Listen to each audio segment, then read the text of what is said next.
the testimony of the Discayas. No? So maybe you can intimate to the committee what these particular inconsistencies are. Thank you, Mr. Chair. Marami nga po tayong naobserbahan na you use the term inconsistencies, but I would like to be more direct. Kasinungalingan po talaga. At kasinungalingan naman po yung mga sinasabi nito. Hindi naman po bago sa kanila ang pagsisinungaling. Naobserbahan na po natin ito on the record and in public very many times. Sabi nga, dito sa kaso na ito, ang sinungaling ay asawa ng magnanakaw. Kaya ito po talaga yung nakikita natin. Ano? Isang very glaring na kasinungalingan ay yung... Sa gitna ng mainit na investigasyon kaugnay ng kontrobersyal na mga flood control projects, humarap sa mga mambabatas si Pasig City Mayor Vico Soto upang magbigay linaw sa operasyon ng mag-asawang Diskaya at ng kanilang mga kumpanya. Ayon kay Mayor Soto, bago pa siya pumasok sa politika noong 2016, kilala na ang pamilya Diskaya bilang malalaking kontratista gamit ang kanilang construction firm na St. Gerard Construction. Sa kanyang testimonya, isiniwalat niyang patuloy na nakakuha ng mga kontrata sa lokal na pamahalaan ng pamilya Diskaya sa kabila ng mahigpit na bidding process sa Pasig City. Ngunit ang mas nakakagulat, ayon sa alkalde, ay ang lumalaking kontrata ng mga Diskaya sa pambansang antas, umaabot umano sa bilyong piso. Karamihan ay para sa mga proyektong flood control. Mariinding itinanggi ni Soto ang pahayag ng pamilya Diskaya na maliit lamang ang kanilang kinikita at tinawag niya itong kasinungalingan na madaling mapasinungalingan batay sa kanilang marangyang pamumuhay at mga pag-amin sa publiko. Dagdag pa niya, tila taktika umano ng mga ito na guluhin ang investigasyon upang malito ang publiko at mapagtakpan ang katotohanan.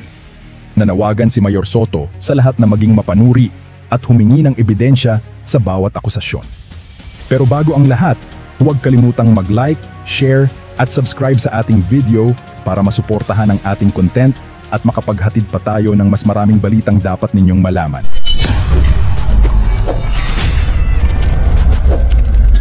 Before proceeding to Mr. Diskaya, Pasig City Mayor Vico Soto is here, and we would want to be able to get a statement from him, particularly relating to the Diskayas, because he had made a statement last night on the matter relating to half-truths. No? So, Mayor Vico, do you have a statement, or are you ready to answer questions, please? Mr. Chair, to the members of the TRICOM, magandang umaga po. I did not prepare any statement, but however I can help and whatever I can answer to the best of my knowledge, I'm here at your disposal, sir. I think very important, Mayor Vico, to be able to state for the record. Of course, the Diskayas have been operating in Pasig City for the longest time. No? Do you have information as to how they had operated in the city as city contractors? And second, whether you had been able to monitor their rise as top contractors as far back as the Aquino administration to date? Mr. Chair, pumasok po ako sa politika 2016 na po. I ran for councilor in 2016 and for mayor in 2019.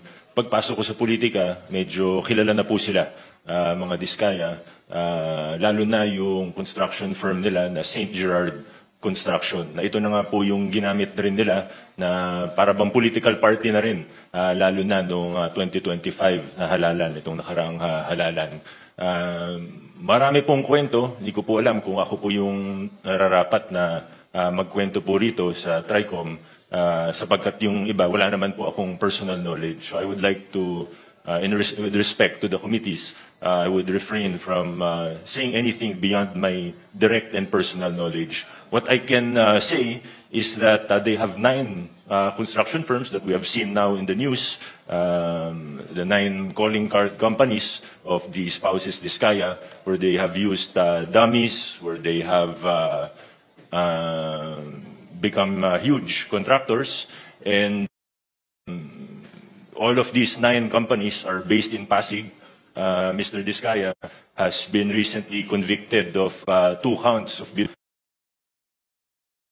again, with regard to the question of the chair, kahit nung mayor na ako, nangontrata pa rin sila sa LGU. Kasi pinapatupad po namin sa Pasig ay strict adherence to the law, which is open and public bidding. So pag nagko-qualify po sila mula 2019, hindi po namin hinaharangan, may mga project po sila sa City Government of Pasig. Hindi naman siguro kalakihan na project, pero meron po silang projects with the city. And we have observed with the DPWH, palaki ng palaki yung mga project nila. Yung napag-uusapan po ngayon na 31 billion pesos of flood control projects, katunayan, flood control projects pa lang po ito. Hindi bababa sa 100 billion pesos ang total contracts po nila sa ating pamahalaan, Mr. Chair. Siguro as a final question before proceeding, Mayor Vico Soto, you mentioned in your Facebook statement that you had seen many inconsistencies, no, in the testimony of the Discayas, no. So maybe you can intimate to the committee what these particular inconsistencies are. Thank you, Mr. Chair. Marami nga po tayo na obserbahan na you use the term inconsistencies, but I would like to be more direct. Kasinungalingan po talaga. At kasinungalingan naman po yung mga sinasabi nito. Hindi naman po bago sa kanila ang pagsisinungaling. Naobserbahan na po natin ito on the record and in public very many times. Sabi nga, dito sa kaso na ito, ang sinungaling ay asawa ng magnanakaw. Kaya ito po talaga yung nakikita natin. Ano?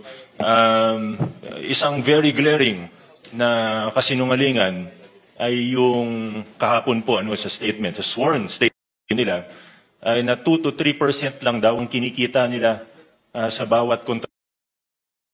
Kahit naman po hindi ka eksperto sa larangan ng construction o engineering, obvious naman po na kasinungalingan ito. Meron pa po, sabi po nila, when Senator Tulfo was questioning them, sabi niya po, minsan daw po, lugi pa daw siya.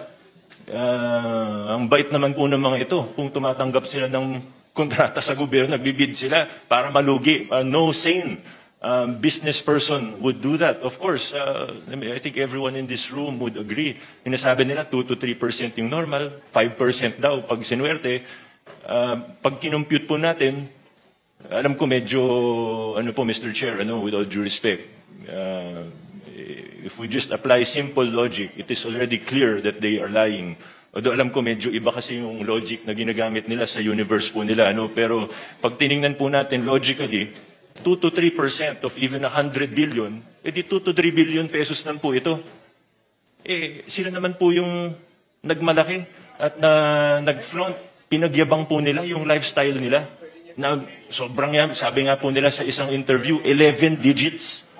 Sabi po nila, pinagyayabang nila, 11 digits. Sabi ni Ma'am si Sara, 11 digits ang assets nila. So hindi bababa sa 10 billion. Nakita po natin, isang jade lang nila sa office nila, 100 million na kagad yun. Yung mga sasakyan, if they paid the correct taxes, it would easily reach almost 1 billion, if not more than 1 billion. How will you afford that if you're only earning 2 to 3%? Sabi naman nila, wala silang private contracts. Ayaw na daw nila sa private kasi maliit ang kita. Nasa interview din po nila. So, buti na lang po ang isda ay nahuhuli sa sarili nilang bibig. Buti na lang po. Ganun po sila magsalita in public at nalalaman natin ang mga katotohanan. And I don't mean to overstep, Mr. Chair. Please stop me at any time. But I would just like to, siguro hindi naman warning, pero siguro ang aking pag-igayat sa bawat isa, pati na rin sa mga mamamayang, sa ordinaryong mamamayan, na mag-ingat po tayo sa mga naririnig po natin. Alam naman po ng lahat ng tao sa kwarto na ito na may guilty na senador, may guilty na congressman, may guilty na DPWH officials, may guilty na contractor at maaaring sa iba pang ahensya ng pamahalaan. Pero sa puntong ito, nakikita po natin, hindi lang sila basta naglalaglagan, gusto nila magulo ang kwento. Gusto nila lituhin tayo.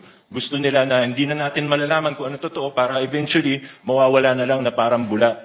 Magkakalituhan na tayo, hindi na natin malalaman kung anong totoo sa hindi. Magbabanggit na lang ng kung ano, na wala naman silang pruweba o ebidensya. Sa mga pangalan na nabanggit niya po kahapon, naniniwala ako may iba doon, totoo. Pero hindi tayo, they have to present evidence, of course. And I think we really have to be careful because in our experience with them, in my experience with them, Mr. Chair, These are people who are really capable of lying without batting an eyelash. So we have to be very careful in how we proceed. Thank you, Mr. Chair. Mr. Mr. Chair, short